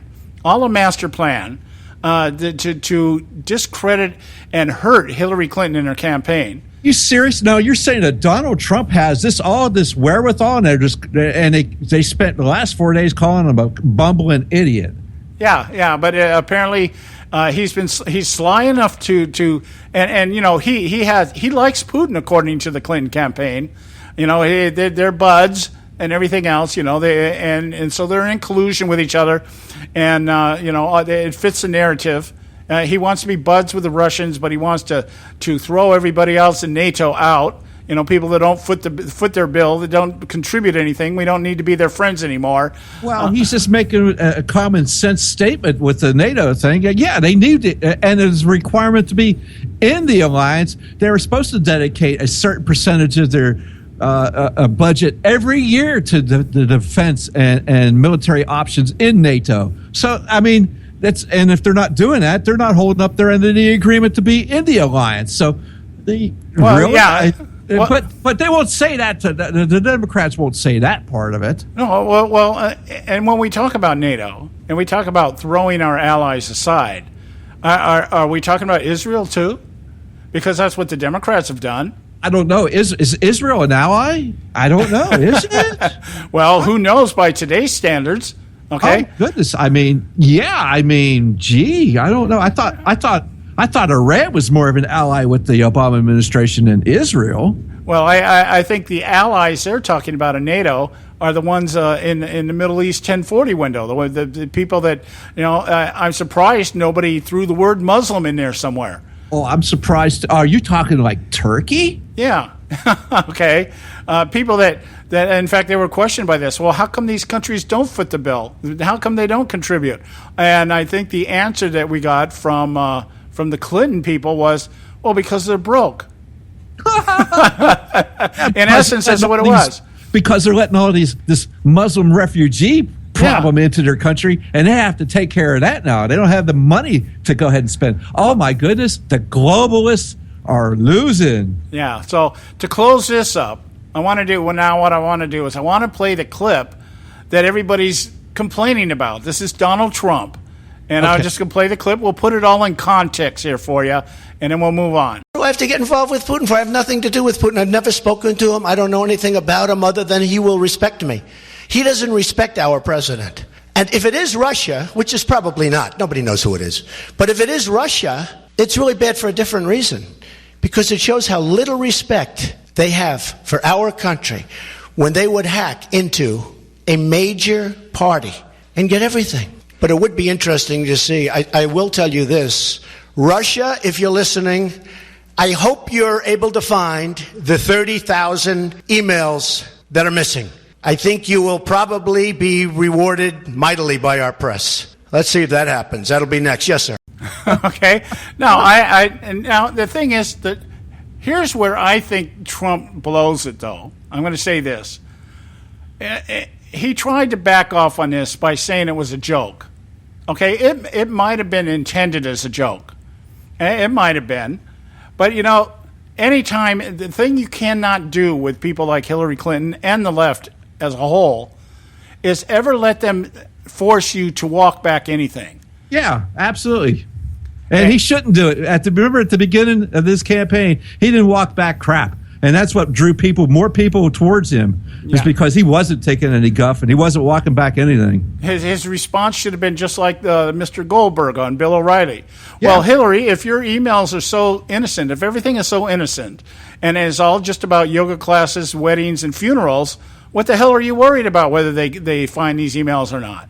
Absolutely, and let me make this other thing about the supposed hacking here. If you are a hacker of any sort, you don't tell anybody if you got something. You just release it or whatever if that's your attention, but you don't make it known that you got it. It just happens to end up out there in the middle of nothing, or you give it to Assange and you let him take it and do the WikiLeaks thing. But you don't tell anybody. The Russians aren't ever going to say, "Yeah, we got in there." The Chinese aren't going to do the same thing. The North Koreans, the Iranians, nobody's going to say, "Yeah, we were able to get in there. We got Hillary's emails, and we got the DNCs, and we got the RNCs, and we probably got some other people's emails." They're not going to say anything because otherwise they'll be on the lookout for you. Yeah, and even more to the point, I think it's the fact that when we talk about this kind of thing, we got a hack at the DNC, which was a secured server. We had apparently a hack at the Clinton campaign, which I assume would be a secure server to some degree. Well, no, it is the Clinton campaign. And but and then and then Clinton's personal server, which had no security on it. And we're still supposed to sit here and think that, well, they didn't get into Hillary's server. They don't have anything on Hillary. And as Joe said, what makes anybody think they or anybody else has hacked into that system is going to sit there and come out with headlines, hey, we got her. Yeah, okay, exactly. They're not going to do that. It's just going to end up. It's going to mysteriously show up in the WikiLeaks, or Assange is going to have it. And somehow it's got to them because they're going to cover their tracks. Yeah. And these people, trust me, if they are able to get in there, they're good enough to do that. They're good enough to cover their tracks. That's right. That's right. So I just wanted to. This is the spin here, because really what this is. I can sum this up in 10 seconds here.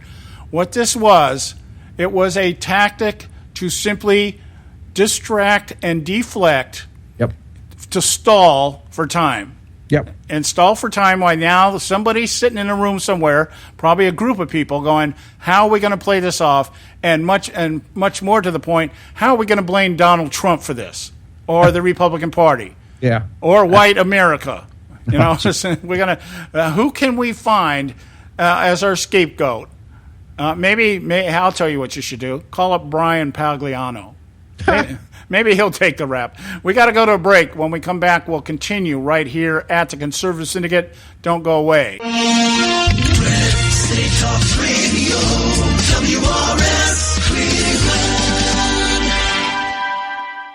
Hey, I'll make you a deal. Give me 60 seconds and I'll give you directions to the Fountain of Youth. Okay, I'm joking. Well, kind of joking. No fountains, but youth, I got. Nature's Youth and their premier anti-aging product, Nature's Youth RSF. With your sensible diet and exercise plan, Nature's Youth RSF can help you look and feel better. RSF is an all-natural amino acid supplement that supports your body to naturally increase HGH levels without any synthetic hormones. And elevated HGH levels can contribute to increased energy, improved libido, reduced body fat, and improved exercise capacity. Let's be honest, who doesn't want to look and feel younger? Visit the newly designed website at naturesyouth.com or call 800-333-6923. That's 800-333-6923, and like them on Facebook and you'll be included in contests and exclusive offers. What a deal. Oh, speaking of deals, my time's about up. 800-333-6923 or naturesyouth.com. Who needs a fountain anyway? Call today.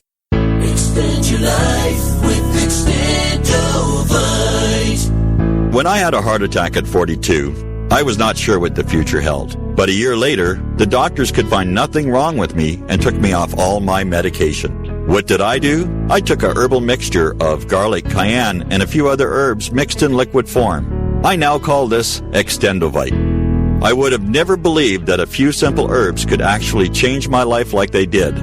Now it's your turn to see what the powers of garlic and cayenne can do for you. For only $69.95 plus shipping and handling for a 2-month supply of either capsules or liquid, you too can begin on your path to better health. For more information, call 1-877-928-8822. That's 1-877-928-8822. Or visit our website at heartdrop.com. Extend your life with Extendovite. I've owned my company for 14 years now, and I can tell you that payroll is a 4-letter word. I hate doing it. It eats up hours I don't have, and it costs me money I could be saving.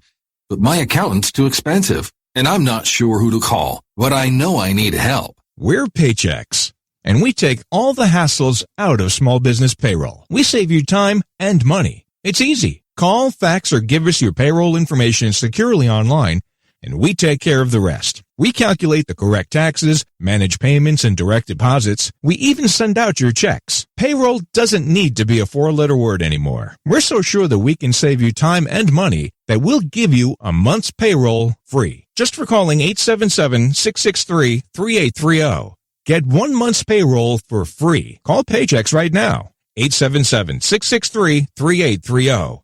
That's 877-663-3830. Hey, I don't back anybody unless I believe in them. And I do believe in the value of investing in gold and silver. And the company I trust to buy my gold and silver from is Swiss America. I've been working with them for nearly a decade. I trust them, and you can too. Swiss America will help you sort through and find the best options available when you're considering investing in gold and silver coins. Listen, for over 30 years, Swiss America has been offering Americans what they want in their investments: safety, liquidity, quality, reliability, and a potential profit. Gold and silver have a place in every investor's portfolio. So, why not let Swiss America help you diversify your investment portfolio now? Call now for free information.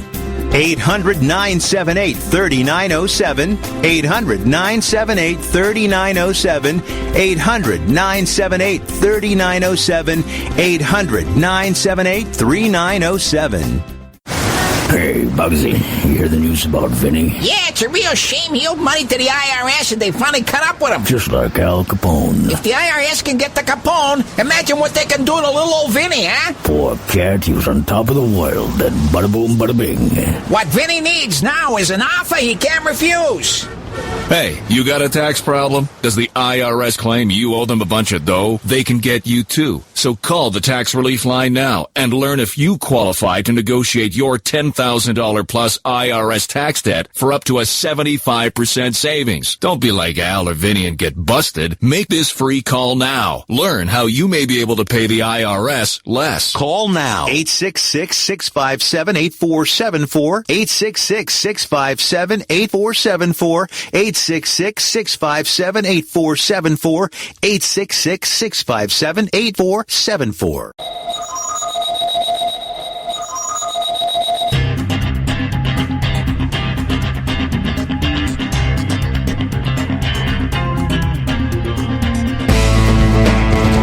right, hey, we're back, and you are listening to the Conservative Syndicate, and we do want to encourage you, especially over the weekend. You know, you're sitting there at your computer, rather than wasting it on YouTube videos, listening to everything we're talking about right now, coming from the horse's mouth, or the jackass's mouth, in this case, listen to our show. And you can do that by going to our website, theconservativesyndicate.net, and picking up this show or any of our shows. We got a bunch of them out there. And feel free to check us out, who we are, what we do, why we do it, members of our panel, it's all there. theconservativesyndicate.net. Now, we're going to get into now. I'm going to kind of turn the mic over to Joe here and let him go where he wants to with this as far as Hillary Clinton's speech, because it's really the one we need to really spend the most time on right now, since she is actually the nominee. Okay. Yes, it's historic, John. Did you know that we made history yesterday? We as a nation. Oh, the glass ceiling busted up by these liberal Democrats, and Margaret Thatcher's going, "What are you talking about?" Oh, you know, there's a thought, Joe. Let me just interject this thought here, and you know, I don't want to interrupt you too much here, but that's all right. All right, just the words again. Listen to the words, and when it hits my radar, and I go, "Oh, there it is, there it is." Mm-hmm. The first woman nominee of a major party. Yes, that's correct, because there was one in the 1800s, the late 1800s, from Ohio, I do believe. Well, but we've had women of other non-major parties nominated for president in the last 12 years. Oh, that's true. Yeah, okay. Okay, yeah. Roseanne Barr, right? But it has to be. But we're making history, John. Well, then, is not the left then discriminating against women by saying to be a viable candidate, you have to be a woman candidate of a major political party? Are you saying they're hypocrites, John? No. Yeah, I mean, if I was Roseanne Barr, I'd be singing the Star Spangled Banner and holding my crotch right now. Oh, my goodness. There's a thought picture. I got to go find some bleach now. I mean, and I know there's been other. Jill Stein is running for president right now. There's another woman nominee. There you go. Okay, so why is it that it has to be a major party? Is that not in and of itself discrimination? Is that not trying to establish perhaps a religion of some sort called humanism? The democratic religion? Yeah, the religion of democracy. Oh, okay. I don't know about that. because that would just be mob rule. I'd be up in arms if I was some of these women out there. I happen to know there's at least one woman running on the Republican ticket, or not on the Republican ticket, but running for office as a conservative. I don't remember her name. Sally Gates. Okay, she's running. I've seen her on my Facebook page. They contacted me, wanted to do an interview with her on the show. Oh. I just said, well, I'm sorry, I'm not interested, I just didn't think it was worth really talking about. But, but not a major political party. I don't even know what party she's running for. I bet if people went out there, if we went out right now and did it, and maybe we'll do it maybe I'll do it over the weekend, what we'll do is I'll look up the name of every nominee that's going to be on the ballot in November for president, because last time we had 26 of them. Oh, it was huge. Yeah, it was huge. Okay. Well, we'll see how many candidates out there, and let's see how many of them are women. If we're going to be fair, and it's all about unity, and it's all about balance, and it's all about acceptance, why was not Roseanne Barr touted as the first woman nominee? Okay, outside the fact that it makes you want to, as you said, get some bleach and drink it. Yeah. Is she really a woman? Yeah. Well, okay. I don't know. I think her and Rosie O'Donnell are related somehow, but I don't know. Bleach. I'm digressing here, but I just thought it's just funny how you wanted to do the unity thing, and it's like Hillary's thing last night when she come out in the first 7 paragraphs of her speech to all your supporters talking about Bernie, guys. Yeah. All the supporters around here and around the country, I want you to know I heard you. Yeah. Your cause is our cause. Yeah. Our country needs your ideas, energy, and passion. That's the only way we can turn our progressive platform, ding, ding, ding, ding, into real change for America. We wrote it together. Now let's go out there and make it happen together. Right after, this is after we bounced you out of here and we made sure that there was no way in hell you guys were going to win and Hillary was going to be the nominee. But thanks for showing up and letting us play with you. Yeah. Okay. Excellent stuff. Just the hypocrisy of it all, and it just gets even further. Let me see. We'll build a path to citizenship for millions of immigrants who are already contributing to our economy. We will not ban religion. We will work with all Americans and our allies to fight and defeat terrorism. I think that's the first time they mentioned terrorism the whole damn week. Yeah. Yeah. And we know there's a lot to do. Wow. Immigrants. Build a path to citizenship for millions of immigrants. They must mean if they must be illegal immigrants or undocumented immigrants. I think illegal immigrants. I think those are the people Donald Trump and the Republicans were talking about. Yeah. I think so. I just wanted to check. I was just trying to make sure here. And then let me see. What was the other was? They want to talk about unity. We'll put our faith in each other. Okay, thanks. I feel like holding hands now with everybody. I just, and then we start to get into some serious stuff. Here we go. Here, this was in there. And why did she feel she had to mention this? I don't get this. Tonight, we've reached a milestone in our nation's march towards a more perfect union. The first time that a major party has nominated a woman for president. Yeah, I don't know. Well, that's out of her speech. Why did she have to mention that? We weren't going to be able to figure that out. The press was definitely going to tell us. Well, I'll tell you this. I'll tell you exactly why. This is not rocket science, guys. I was watching one thing I did do last night, and it was during the course. It was actually today when I was looking up some of the sound clips and doing some editing. I had some other sound clips. We may not get to them today. But I was, I pulled them out of videos. What I do is I went to YouTube and I pulled the videos up and then just convert them into audio files so that we don't have the, so that I can play them.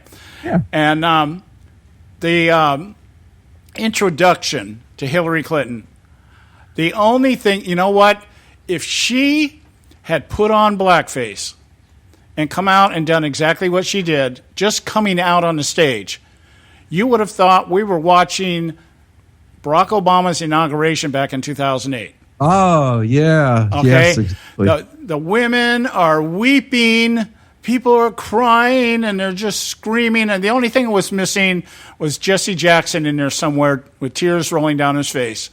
And it was like, and I'm watching this. I'm going, unbelievable that it's just all about whether or not the Democrats will be the first ones to get a woman elected, just like it was all about is the Democrat Party was going to be the first one to have a half-white man elected. Yeah, I get that. It's like, gee, what could possibly be wrong? I mean, for crying out, let's not have the proper and a woman that's qualified, because you know, as they said, she's the most qualified. Well, if she's that qualified, why would she be the one? Why they just didn't let her do it 8 years ago? But again, like I said before, John, let me get. No, we're not going to make this. We're not going to make this before the break. So I'll just get it right after the break. But yeah, I mean, if she was that qualified, they should have let her do it 8 years ago. But no, we had to have the first half-white president. Now we're going to have the first woman president. That makes you wonder, gee, how much more history? We're going to have the first, I don't know, Kentucky-bred horse as president? Well, we'll wait for I'm wondering who's going to be the first transgender nominee. Okay, that's coming up next year. Okay, we're going to go to break here. We're going to go to break here, led off by a 20-second clip here, and then we'll go to commercial. We'll be right back. Stay with us right here at the Conservative Syndicate. Don't go away. My job titles only tell you what I've done. They don't tell you why. The truth is, through all these years of public service, the service part has always come easier to me than the public part. I get it, that some people just don't know what to make of me.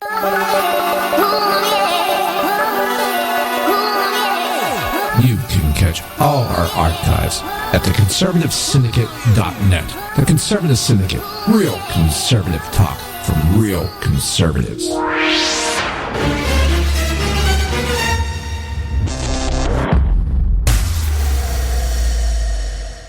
Hey folks, if you're like me, you don't place a whole lot of trust in today's media for the real truth and facts regarding the volatile world of finance and politics. When I want the real scoop on money, I go to the most trusted source I know, my good friend and colleague, Bob Cardoso. Bob is a noted expert with a PhD in international finance who airs his nationally known, globally syndicated show, Robert Cardoso Live Daily, Monday through Friday, 3 to 5 p.m. Pacific Time.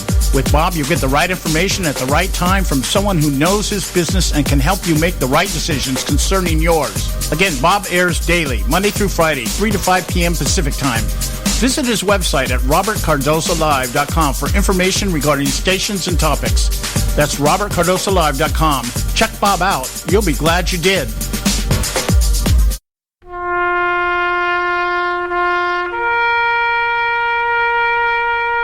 Read something recently worth thinking about. It's the soldier, not the campus organizer, who's given us freedom to demonstrate. It's the soldier, not the reporter, who's given us freedom of the press. It's the soldier, not the poet, who's given us freedom of speech. It's the soldier who serves under the flag, who defends the protesters' right to burn the flag. Isn't it time now to demonstrate that we support our troops? Were it not for the brave, there'd be no land of the free. Fred Thompson's message was brought to you by citizensunited.org.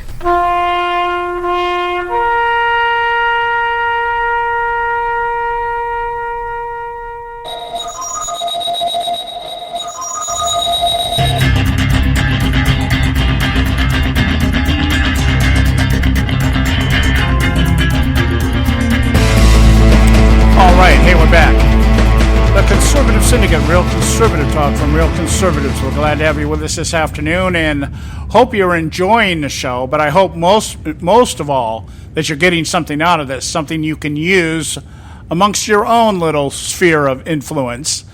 And that's what we try to affect here. We try to affect each and every one of you, and in that way also be able to trickle down, if we can use that phrase without sounding Reaganistic, and affect your sphere of influence.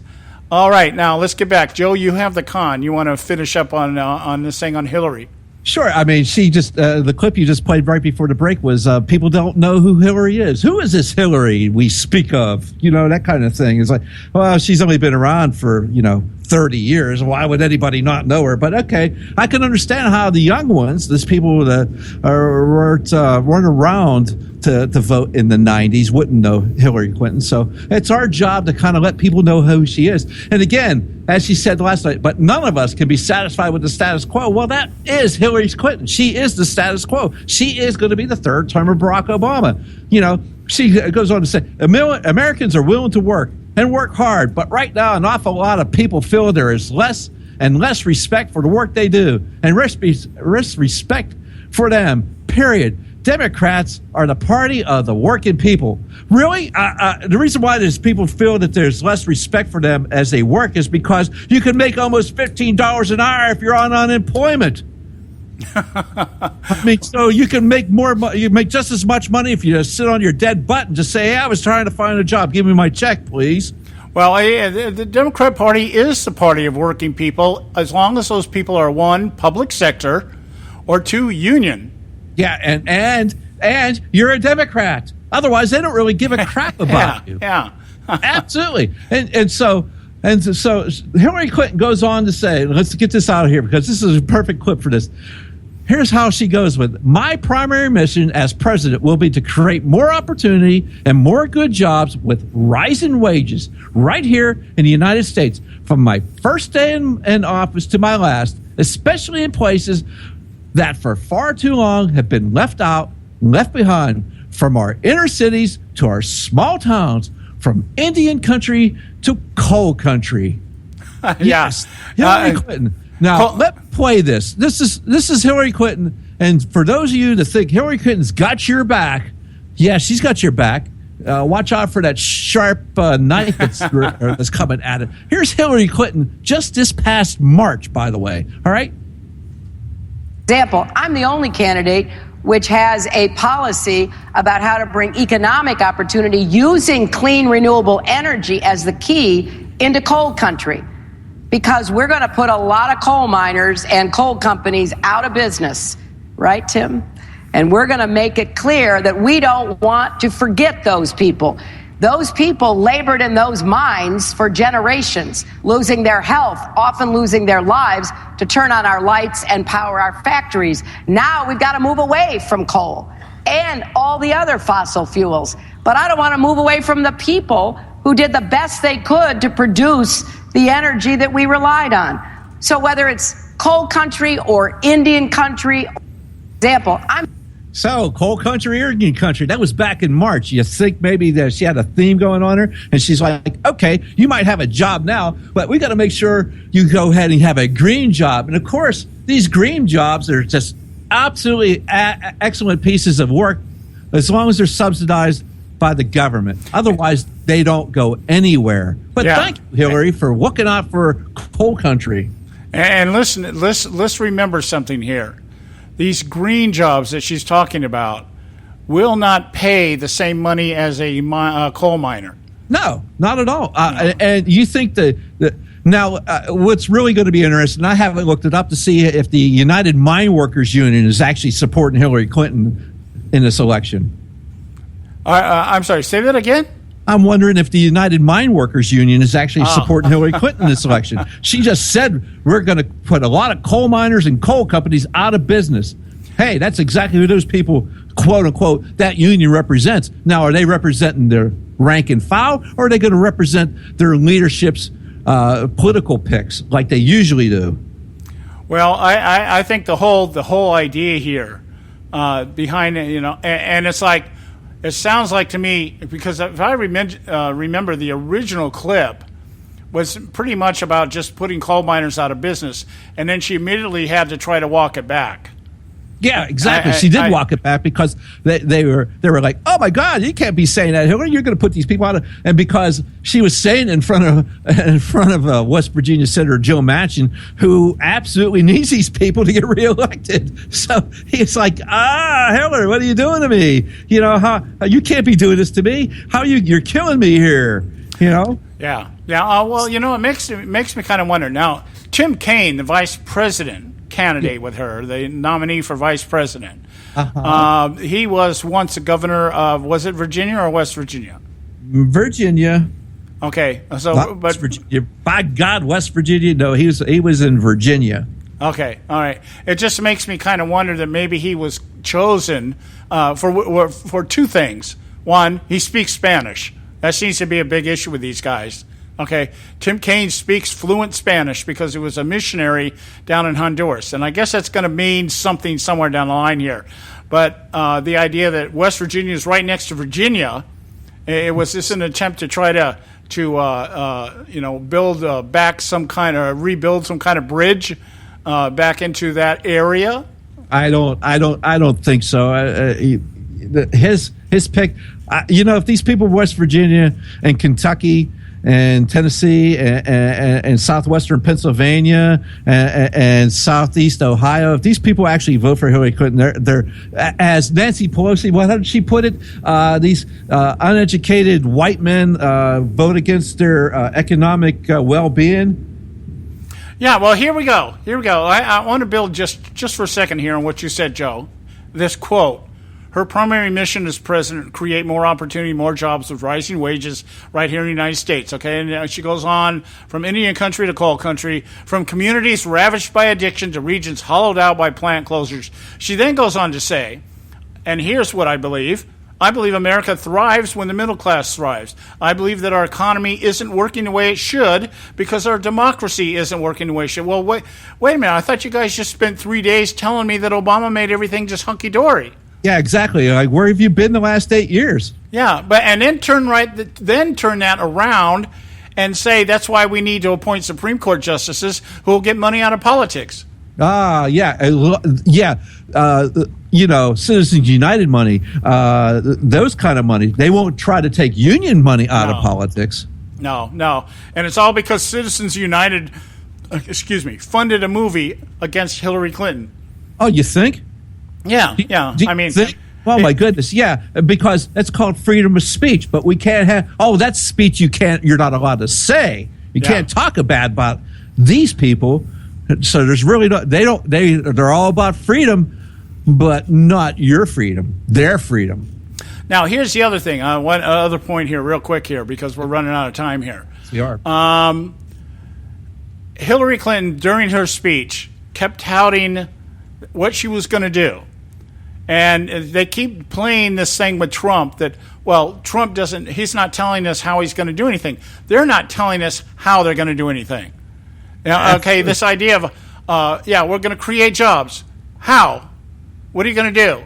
Yeah, what are you going to do? I haven't heard you talk about, maybe cutting back on EPA requirements or anything like that. Anything that would stimulate or want people to come in. West Virginia?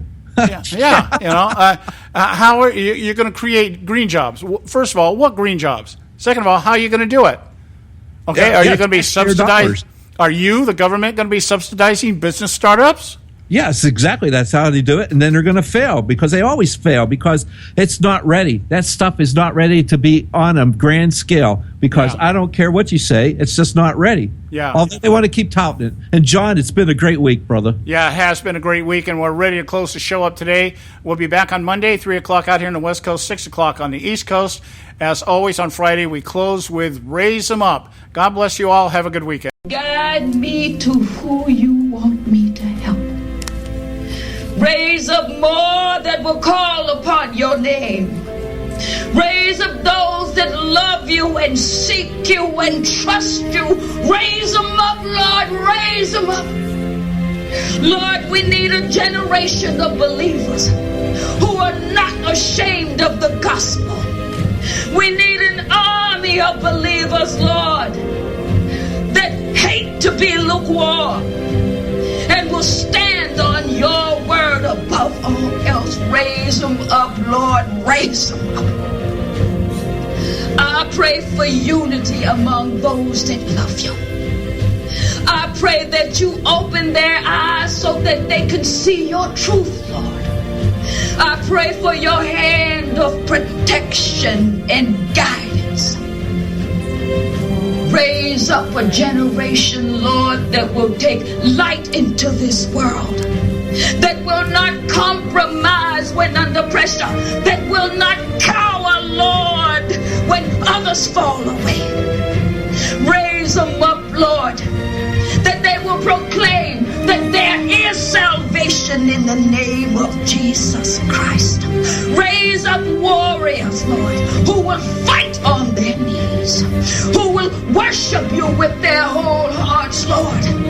Lord, call us to battle, that we may proclaim you King of kings and Lord of lords. I pray these things with all my heart. Raise them up, Lord, raise them up.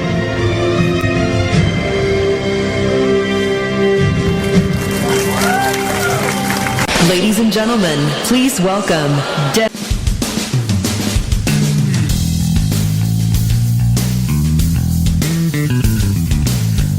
Thanks for tuning in to this edition of the Conservative Syndicate, the nationally acclaimed, globally syndicated, politically incorrect talk show that seeks to tear down the imaginary wall of separation between church and state.